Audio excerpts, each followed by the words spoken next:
Hello, this is the Three Little Pigs, and we are going to start adding a section to each podcast where we answer questions.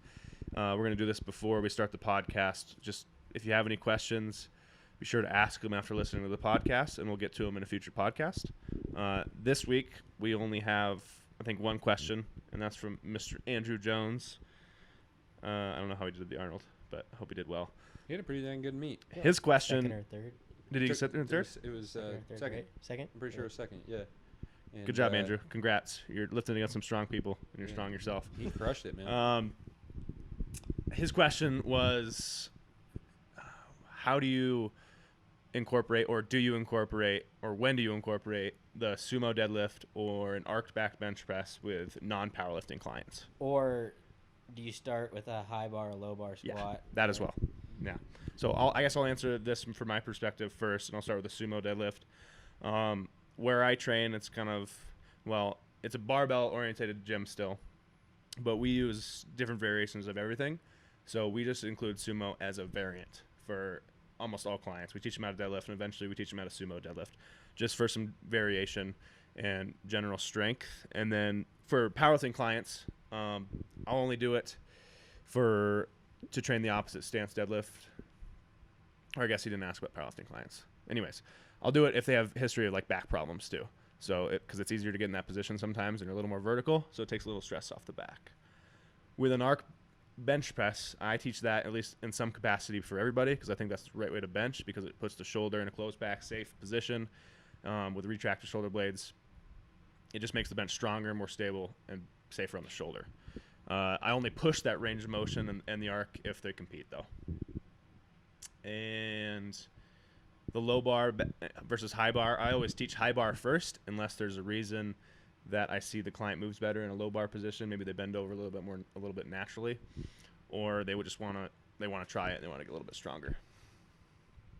Jackson, when do you do it?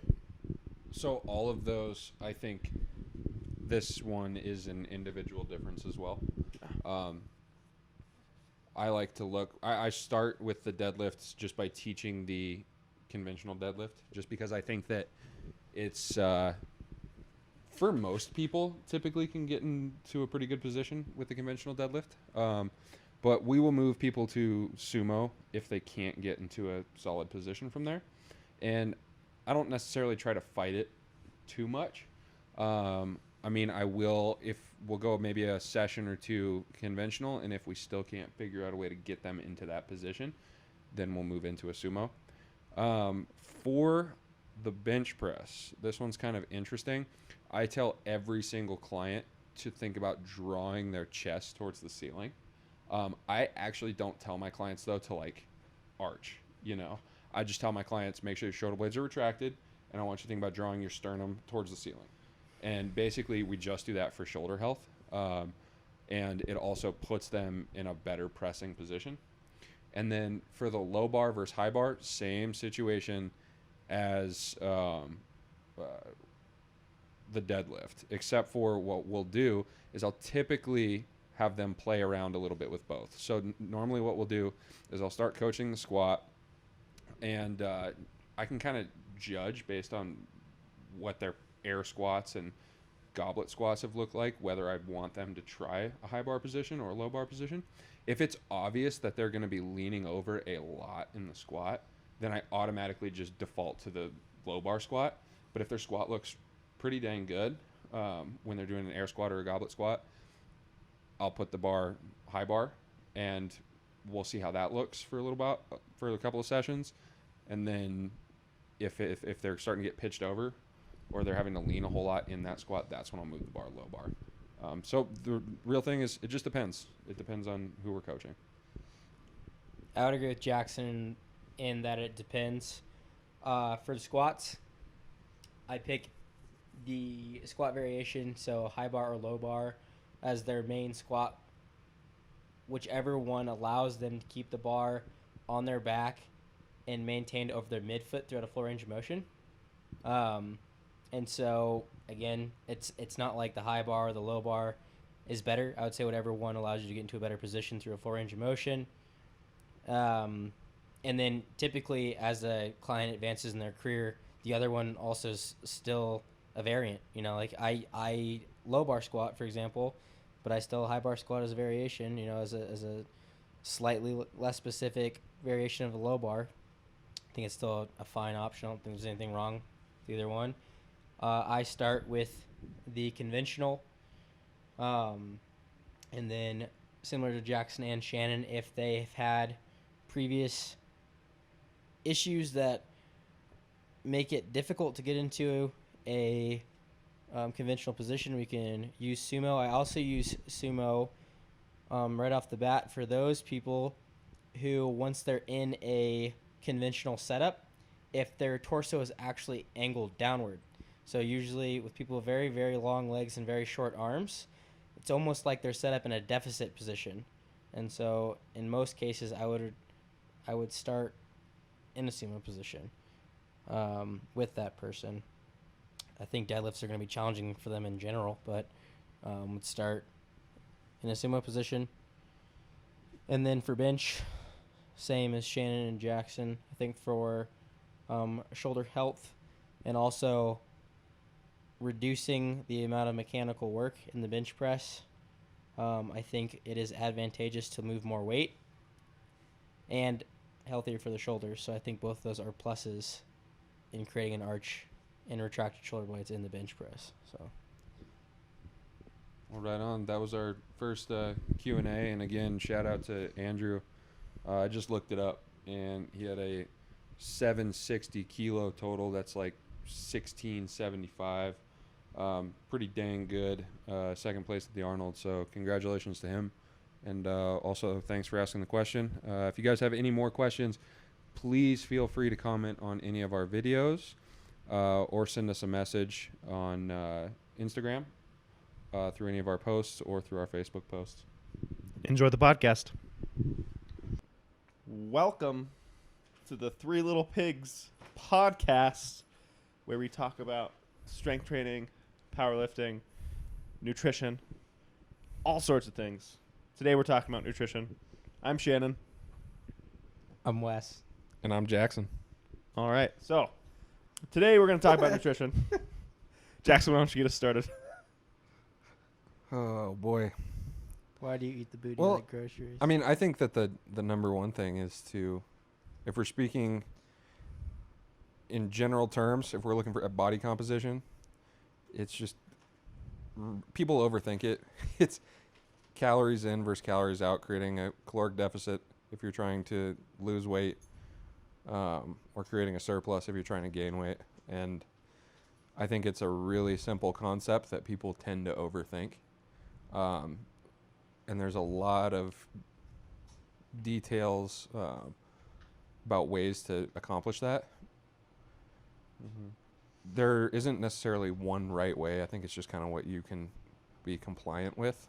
Well, there's definitely not one right way, but all the ways that boil back to one thing. Yeah. For sure. So, like, all diets, all nutrition protocols, whatever you want to call them, all boil down to the same basic principles, for sure. And I think it's understanding those principles and their relative importance in the grand scheme of things is kind of how you set yourself up for success. Yeah. So if we're talking about these basic principles, first and foremost, as you stated, is calories. Okay, calories will dictate like 90% of your progress, probably, maybe 80, whatever. Some large arbitrary number, but they make up for most of your progress, whether you're trying to gain weight, lose weight, gain strength, stuff like that. I think number two would be, your macronutrients, mainly how much protein you're consuming, especially if you're resistance training, which everybody should be. Third would probably be arguably kind of food quality, I think. And then comes that includes like micronutrients, stuff like that. And then further up that line, very much less important, is meal timing, which people think is the bee's knees and the most important, and then like supplements, stuff like that. Yep. What happens is most people, I think, get these confused and they start worrying about the smaller things before they nail down the big things, and they just they overcomplicate things, as you said, by worrying about those tiny little details, essentially they trip over dollars to pick up dimes. Wes, what do you think? Shannon, what do you think about ketogenic diets? Mark Bell, yeah, hashtag Mark Bell. No, I think if you like to eat a lot of protein and a lot of fat and really like meat and no carbs, go for it. But like I said, all those diets, including the ketogenic diet, work based on the principles of thermogenics and calories in versus calories out. So They work because you restrict calories. So are you telling me there's no magical benefit about eating only high fats, moderate proteins, low carb, if not no carb? That's exactly what I I'm would say saying. definitely not, especially if you're a performance Yeah. athlete. So I would say the opposite. Why do you think ketogenic diets, why could they be implemented, or why shouldn't they be implemented? And then why you can do you talk louder think than that. why do you think people think they're so effective? I think people think they're so effective because it's kind of the new fad of the era that we're in terms of fitness. But there's other, like the Atkins diet was pretty similar, and obviously keto. It's supposed to take you into ketosis, so there's some stuff there that I'm not too familiar with, but I think it's popular because there's big names popularizing it. Yep. I also think that it's popular because it's easy from a compliance standpoint, and it's pretty easy to stay, even if you don't get into ketosis, it's pretty easy to stay in a caloric deficit when you cut out an entire macronutrient group. And everybody loves to eat bacon. Do and you those think foods are sexy? Do you think that it's a diet that's easy to comply with, or just a diet that works because you cut out a whole food group? Because it would seem that compliance in the long term may be difficult if you completely eliminate a food group. What do you think about that? Yeah, I think that this is just my experience with people that I've seen on keto, and even from myself trying keto. You tried Is keto? that yeah. And it was actually kind of out of necessity. I was just broke, and it was a good time to just kind of give it a shot. Why not? You don't have to buy a whole entire macronutrient group. But one thing that I found when I was actually doing it was, number one, my strength decreased drastically. I did lose a lot of weight. My body composition was really good. The problem is it's not sustainable for the long term. There was no way I could see myself going the rest of my life without eating carbs. I just don't think that that's a sustainable way of looking at things. And I also think that it creates an unhealthy relationship with food, where you kind of start to demonize carbs. And I think that that's kind of the beginning of an eating disorder in a way. And I think that it's better to just realize moderation and macronutrient splits compared to demonizing an entire food group. What would you say is your biggest complaint of keto and the keto fanboys? My biggest complaint is I think it's overhyped. I think that it's seen as this one thing works, and it's the only thing that works, and all other diets don't work because they're not keto. I think that drives me crazy. I mean, yeah, if your goal is to lose weight and make your body composition a little bit better, sure, it might work for you if you can comply with that, but do you really see yourself doing that in the long term? And then the other complaint that I have is not recognizing that other diet strategies work. I think that diet strategies are very similar to training programs, where there's no perfect diet strategy. It's only what is optimal for you at that time point. Yeah, my biggest complaint is it often makes claims, mechanistically that are very unsubstantiated. It makes a lot of health claims, which I don't think there's much research for. And obviously, as we talked about, the reason it works for weight loss is because it boils down to those principles of calories in versus calories out. So they're claiming all these, reasons for why keto has all these health benefits, increases brain function, stuff like that. And I think they're just doing that with no substance. Yeah, I would agree. I think that a lot of my issues with diets and training programs that I don't necessarily think are optimal is not necessarily the fact that you're doing them. It's the reason for why you think you're doing them, and it's just fundamentally not a evidence based or like logical argument that it seems like people are just regurgitating something that they've heard off of like Men's Health, Women's Health, or some sort of journal or something that Podcast. yeah, podcast. I mean, or anything anywhere, the internet, or that's how fads and all these things start. Is people swear by them and they say there's like they claim to be magical properties to this and it's crazy, but in reality, like you said, the fundamental principles of why it's working, I don't think people understand. I think that's my issue is just the spread of false information. It's like I don't really care if you do it, if you can comply with it, and it's working and whatever your goals are, whether it be body composition or performance, and it's helping you work towards those goals and it's objectively working. Awesome, that's great, but don't make drastic claims that aren't true. I think that's my big issue with that and a lot of, I guess, fads in the fitness industry. Yeah. And that's what I tell my clients when they like ask about it or like they're thinking about trying it. I was like, I'm always open-minded and don't want to like argue with them, but I always explain that it can work, but based on these principles, which is the same for every diet, and that it's only going to be a good diet if you like to eat like that. If you think you can stick to it, go for it. If you think it's worth trying, go for it. But here's why it's not better than any other thing. Yeah. Well, and I think too that with our clientele typically being people interested in strength training, I've never seen someone be a successful powerlifter, not even a competitive powerlifter, but just even get to an decent intermediate phase on a keto diet. I think that novices can progress on a keto diet, but it's really hard, even from my personal experience from when I was on it, to recover from especially high intensity training sessions.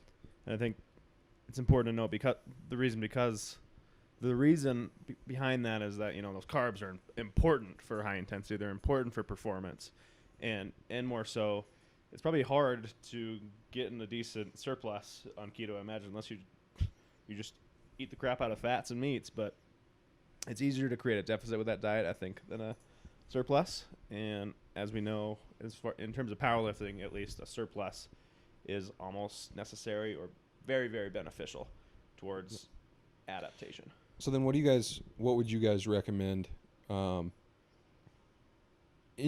say in general, or even for yourself, what do you guys do from a powerlifter's standpoint? Inhale all foods. Yep. Well, Make up new food groups. Yeah, the seafood diet, you see food, you eat it. Exactly.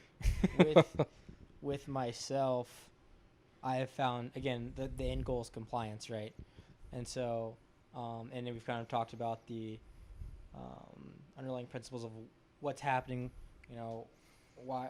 what's important. I found that apps like something similar to like MyFitnessPal or something, I like being analytical with my programming and my nutrition. I like knowing where I am because from there I like to know, like if, let's say example, I want to lose weight, I would like to be able to know what I've been eating so I can create a deficit, or if I'm in a maintenance, I know what I can, eat to maintain depending on where I'm at in a specific time, or same with a surplus. So I like having data to look at. So I like counting my macros using an app. Now that's worked for myself, but we've seen issues with that for some of our clients just because not a lot of people want to just be that analytical with their diet.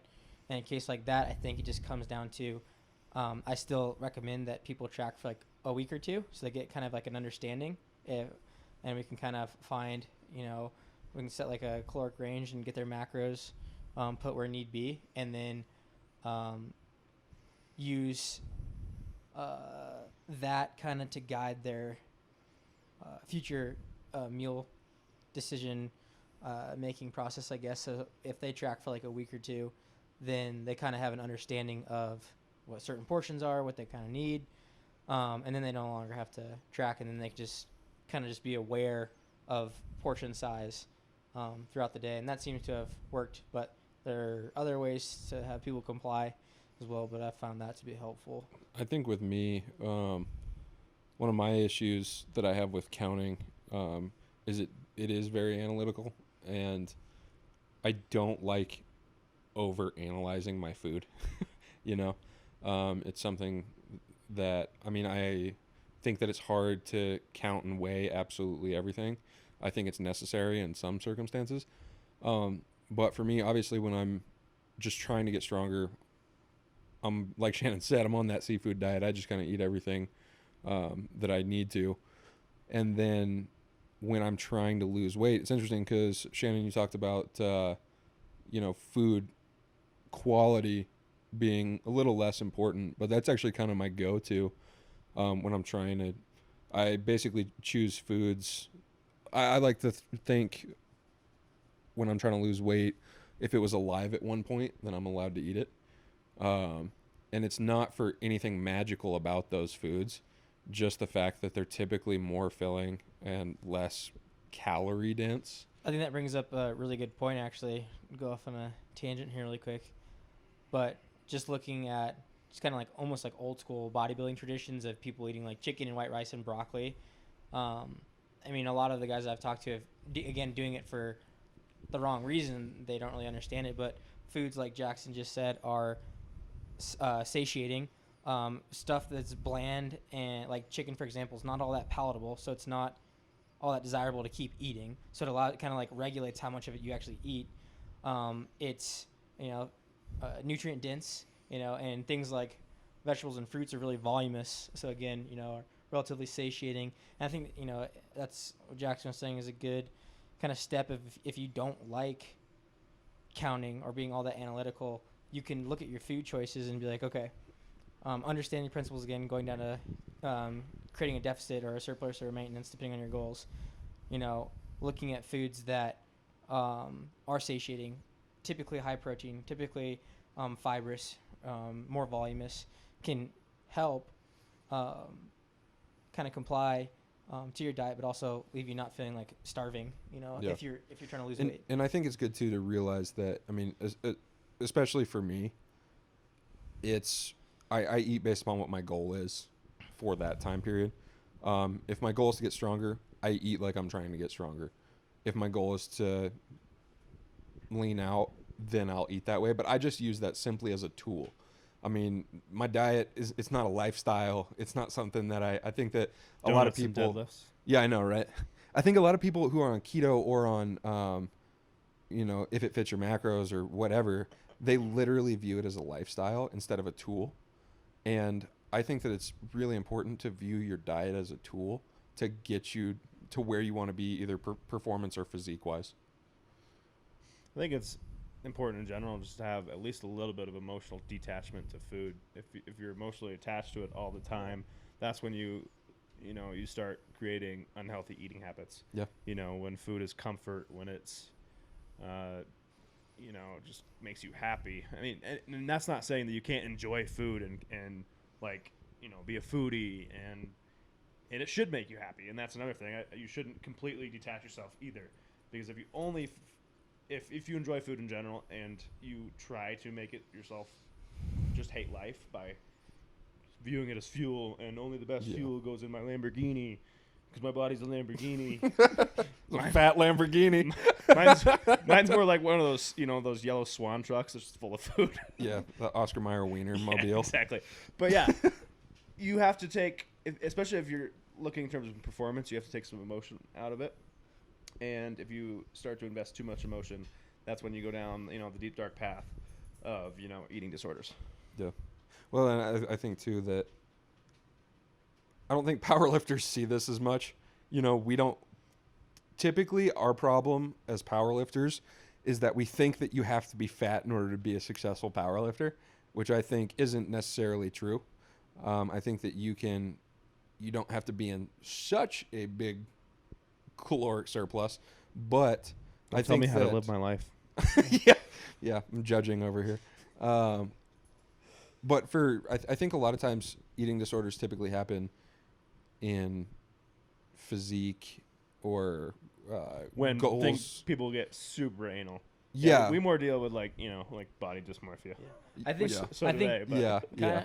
kind of what Jackson's saying about powerlifting. One, you have to realize powerlifting and strength sports are performance-based sports, but also it kind of gets kind of nuanced because the goal is to, after your first couple meets and you're kind of just enjoying the process and getting used to it, getting used to competition. And if you want to be actually competitive, it gets to the point of what weight class are you going to be the most competitive, And so in some cases, Bryce Lewis, for example, when he gained a bunch of weight and upped a weight class, he broke a lot of records, so it worked well. So in that case, there's a kind of a line you have to figure out, like if you, are going to be bigger, is it actually making you perform better? If not, there might be a reason for, if you want to be competitive to maybe not do that, But that's a different topic for a different day. But, Yeah, I think it all just comes back to eating for your goals. yeah.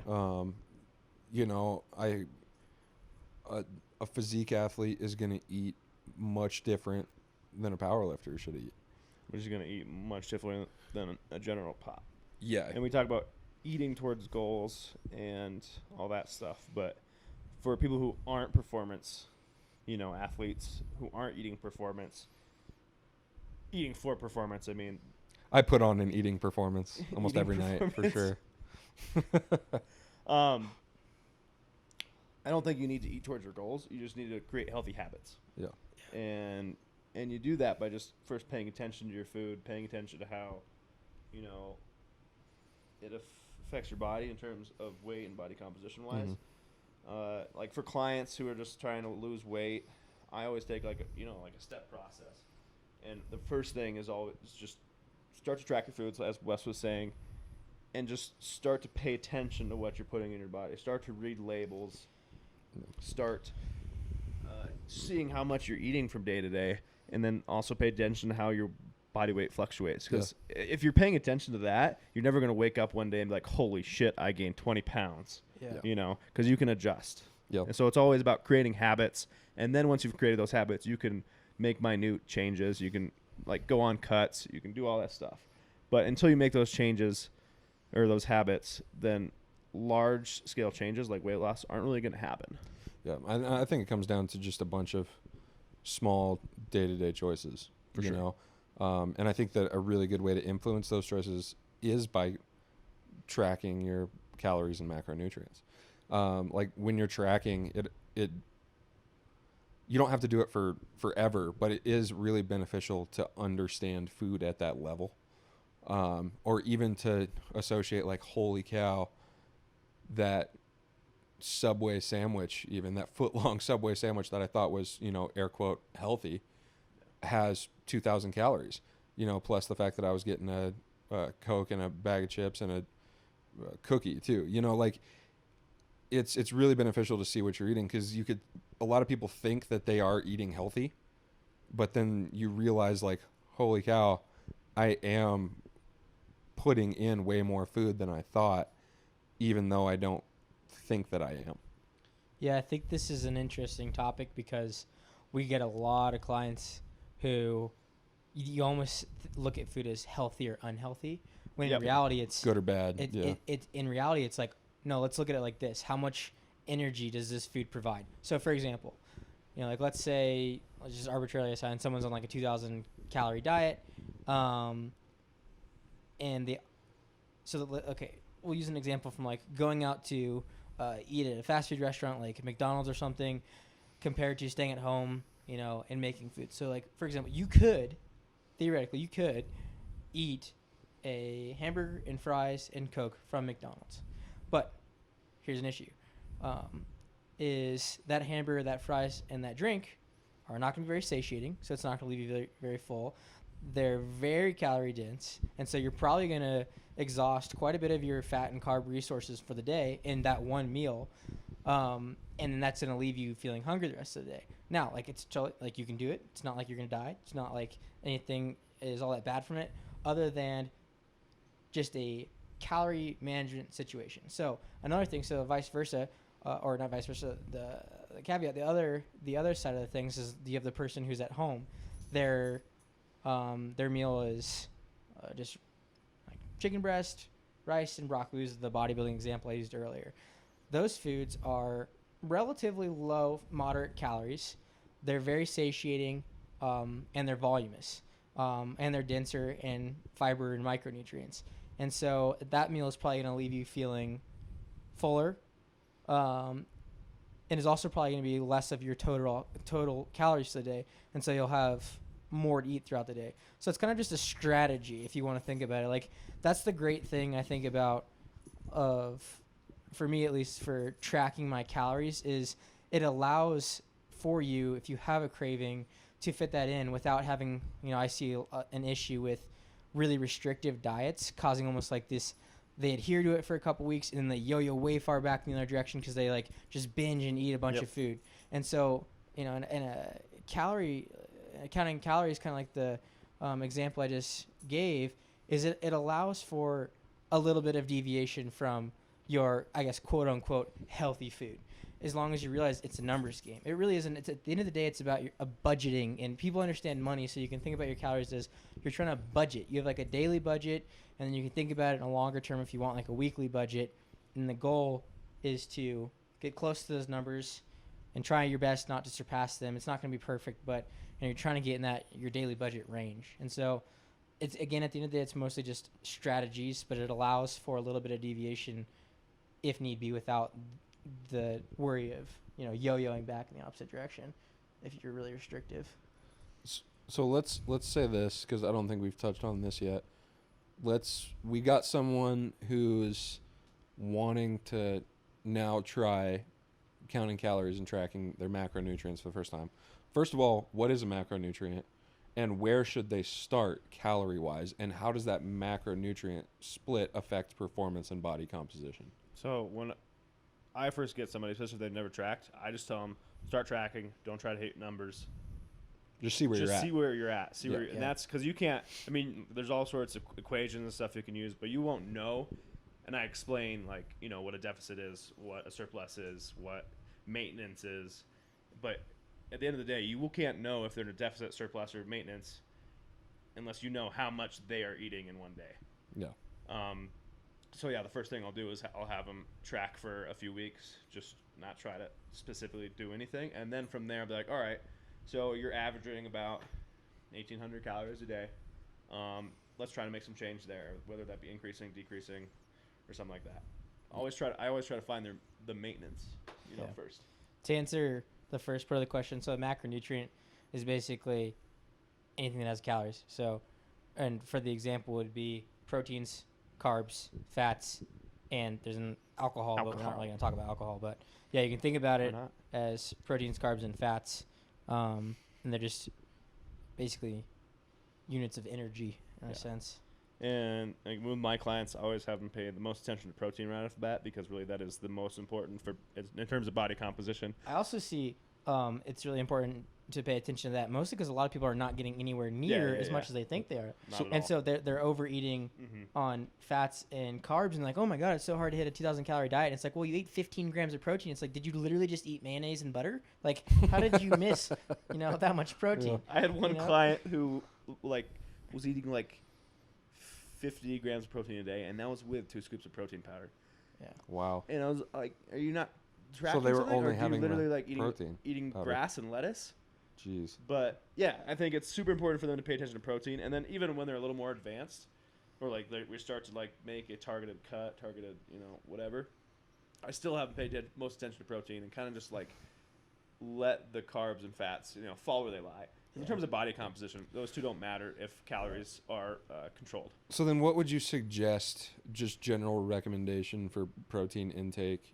We've all heard that, 1 gram per pound of body weight, or, what do you guys suggest as far as protein intake? I tell them to try to hit 1 gram, but if we fall short, it's fine. I think the research says 0.6, 0.8 is probably the best. Alan Aragon, James Krieger, and Brad Schoenfeld have suggested that there is a range between about 0.8 to about 1.2 grams per pound. So anywhere within that range, which again, 1 gram falls in that range and is about dead center, is fine. Beneficial, good. That's what you should be aiming for. So I think it's just an easy, clean number when you tell someone 1 gram per pound. 'Cause then like, And they'd be like, all right, I weigh Yeah. this much. I got to eat this much. yeah. Yeah. So it's just it's a good number to shoot for, and And if they fall short, then they're still yeah, in the range. and they're still in hopefully. the range if they're a couple Yeah. grams short. Yeah, I think it's good.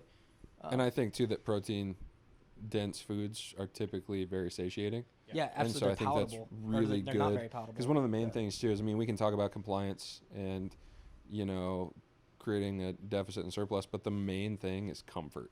Yeah. You know, like if you feel like you're starving during a diet, you're not going to stick with it. So it goes back to compliance. But And I think at the end of the day, though, too, is in creating a deficit, it's still going to be challenging. Even if you're eating satiating foods, that can be, you know, a helpful tool in complying to your diet. But creating a caloric deficit is still going to be hard. You know, like it's still hard to comply with it. I mean, it's going to be easier if you can do it in a way that you're not always feeling hungry and starving and stuff. But I can do it by just cutting out milk. yeah, in creating a deficit, Beer it's and going ice to be cream. it's going to be challenging, especially once you get like for bodybuilders, for example, especially once you start getting into relatively lean, you know, body fat ranges. Like it's pretty challenging, and that's I guess a different topic is, you know, dieting for bodybuilders. We can talk about it at a different time, but And I don't think do you guys have any experience with that? I honestly don't. yeah, I train. a lot of West does. bodybuilders. West does quite a bit of Oh, that yeah? actually. Yeah. Gotcha.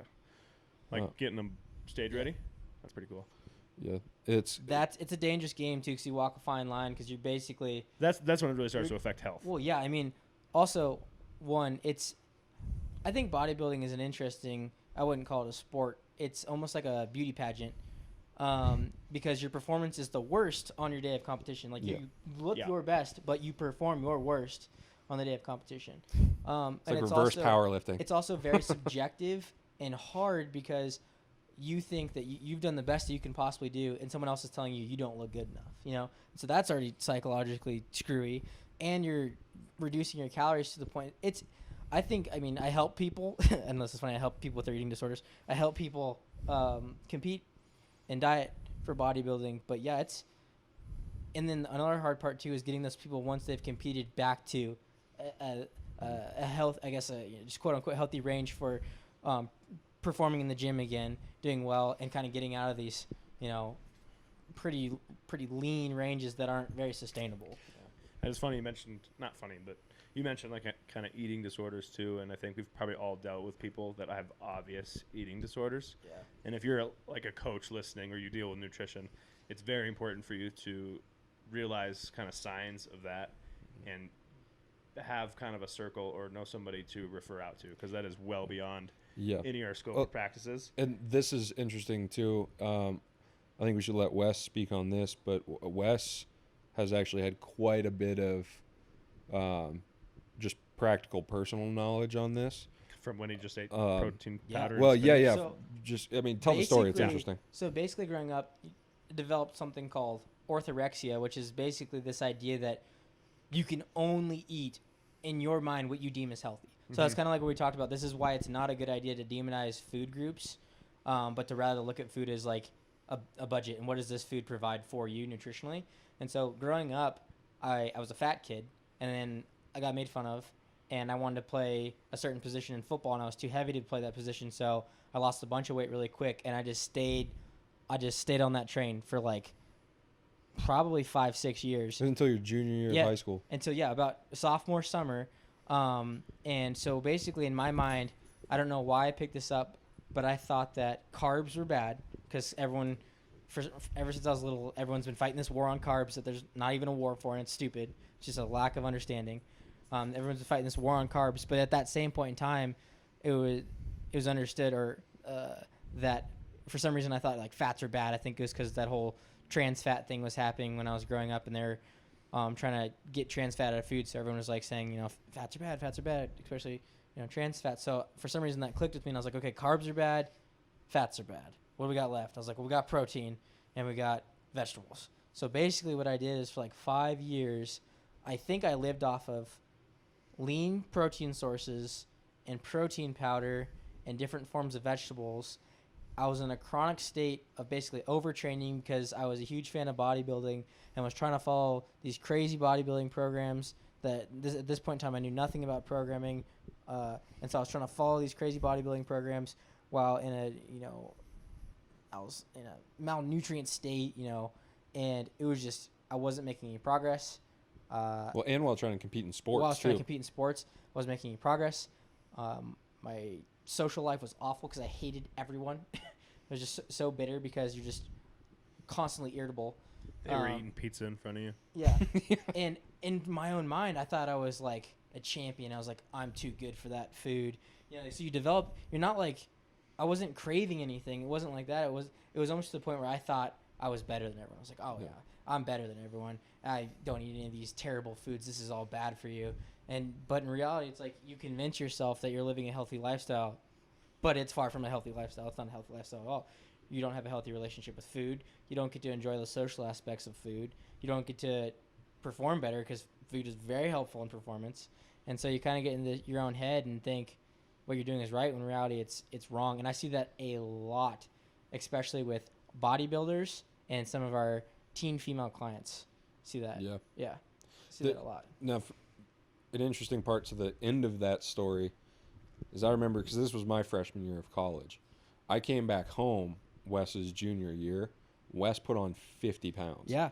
But he looked awesome. Like, it was the first time where I was like, what the heck happened to Wes? Yeah. And he had finally figured out. Was that when you started counting, or what did you start doing? So what happened at that was actually our good friend Michael Hubner, who we were good friends with, who also was into bodybuilding, was just big into eating, honestly. But he got into he kind of understood counting your calories a little bit before I did, and he was making crazy progress. And I was like, "Geez, what are you doing, man?"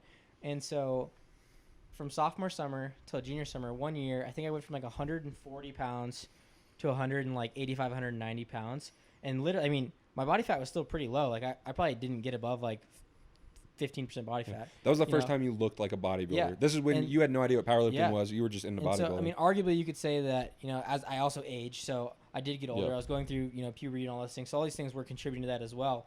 But I think a huge one was my nutrition changed significantly. I went from probably, no joke, eating probably not even close to 2,000 calories, probably under 2,000 calories or in that range, to I just jacked my calories way up. I think I was eating like 4,400 calories around that range. And I was always really analytical. I like numbers. So I tried to hit those perfectly. And I gained weight and strength like ridiculously fast. And I do think that there's definitely an age component to that as absolutely. well. But things that we'll point out is even just your whole mentality changed. Oh yeah, like life got better, friendships got better. I had always, school was still going. Like I'd always done well in school just because I forced myself to do well in school. But it got easier to want to stay in class, easier to focus, easier, to do those things. Energy was better, sleep was better. Performance in other sports like football and basketball is better. Like I would just say quality of life is better in general. So less injured overall as well. Less injured. I had broken my bones a few times. I don't necessarily know if I had any sort of issues with bone mineral density. I could have. I don't know, or it could have just been bad injuries, and I don't want to say that one caused another thing. But as I got bigger, I mean, I didn't get injured nearly as much. Yeah. So I don't know. But we'll go back to what Shannon said. I definitely agree that for us, when we come across someone who has a definitive eating disorder, you definitely need to refer them to someone else, because that is definitely outside of our scope of practice. Absolutely. It's interesting to hear it from Wes's point of view. It's more complicated than it looks. Yeah, it's way more really complicated and if you're a coach and you have a client that seems to have an eating disorder, refer them to someone who can help them, and is professionally equipped to help them. Yeah, and that's a hard conversation to have, because for most of them, they're like, they don't know that, they don't think they have an eating disorder. Kind of like how I thought I was doing everything right. I thought everyone else around me was undisciplined. I thought it was a discipline thing. I was like, I'm way more disciplined than everyone else, but no, and it's hard to convince. If you would have tried to convince me, I would have not listened to you. You know what I mean? So it's hard to. It's a hard conversation to have, but it's definitely one that needs to be had if people want to get on track for their goals.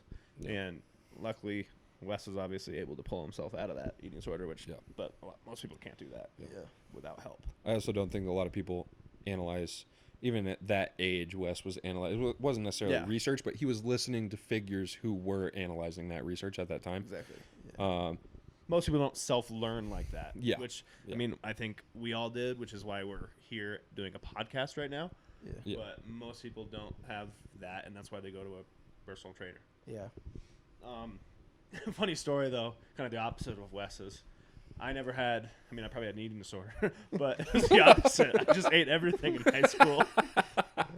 I remember one time, I was like, you know, I like we talked in the last podcast, just giant into bodybuilding.com. Yeah. So Yeah. I'd like look at all these bulking routines, like I'm gonna bulk so hard. And so I would plan out my diet, like, all right, I'm gonna have this 2,000 calorie protein shake, you know, with oats, peanut butter, whole milk, protein powder. I would have like 2 of those a day. I'd come to school with like 3 peanut butter and jelly sandwiches, eat them in class, have a school lunch, and then eat whatever my parents were cooking for dinner. But I have one funny memory. I remember we would have a la carte like breakfast sometimes as you got to school early enough, and anytime we had like practice for football or like we'd do walkthroughs, I'd go to that and I'd get breakfast. And one time, I remember I walked out of there with like 8 pieces of cinnamon sugar toast on white bread, and of course I thought I was a genius just trying to put on weight, but the kind of the nutritionist for the school, you know, ponytail, comes up to me. He's like, "Are you trying to gain weight? You know, because we can meet and I can tell you like how you should do it right." And I just like I had my mouth full and I just said, "Shut up, hippie," and walked off. Maybe I should have learned something back then, but I was pretty full of myself. Yeah, I think that kind of comes back to another thing too. When dealing with programming or nutrition, or trying to get, if someone really has something that's out of your pay grade, and they actually need some sort of professional help. This all comes down to developing trusting relationships with your clients. Mm-hmm. Like no one's gonna listen to you if they don't know you and don't trust you. Like, so you gotta you gotta develop interpersonal skills and relationships with your clients so you can have these hard conversations, whether it be like my situation or Janet's situation, to try to effectively, like, let's get a good plan. Let's understand what's happening here. Well, since we've all shared personal things, I'll share one. And mine This was last night. This was last night. I never had any. I never tried to bulk. I never tried to. I tried to get bigger for football, but I wasn't. The most I did was like eat 3 square meals a day, and if you're gonna snack. And that was really it. I didn't put a whole lot of thought into it. Probably the smarter way. But I did, and this was later. I kind of got into the fitness game. I guess it was right after my senior year of high school. But I tried everything. So, I tried paleo. I tried keto. I tried intermittent fasting. I tried Cocaine. Well, no, I didn't try that. Definitely didn't try that. This was you trying to lose weight? Well, I was just interested in all of these, and I didn't understand how to analyze the research. So what I did was I used myself as a subject. And so I just kind of threw myself into all of these. I would say, all right, I'm going to eat for a 3 to 6 month time period, and I'm just going to eat this one way and see what happens. And it was interesting because, a lot of the research parallels kind of what I went through. But one thing I think that's beneficial as well to tell clients is if they don't feel like they can be compliant with something, that there are other ways to do it as well.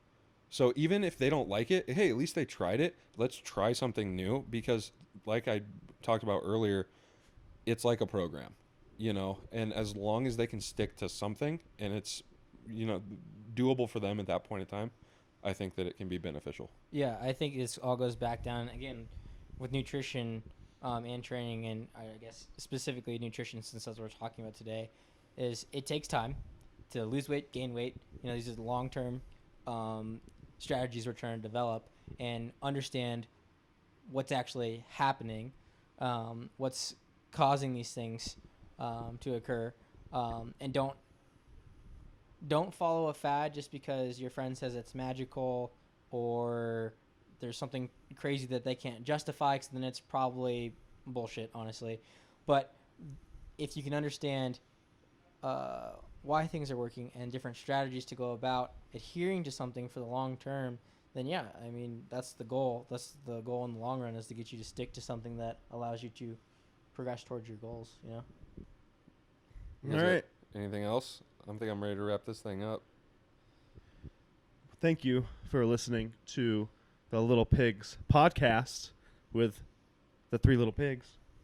Wait, did I say the Little Pigs podcast? The Three Little Pigs What are podcast. the Three Little Pigs. Not kids. Yeah. Okay. All right.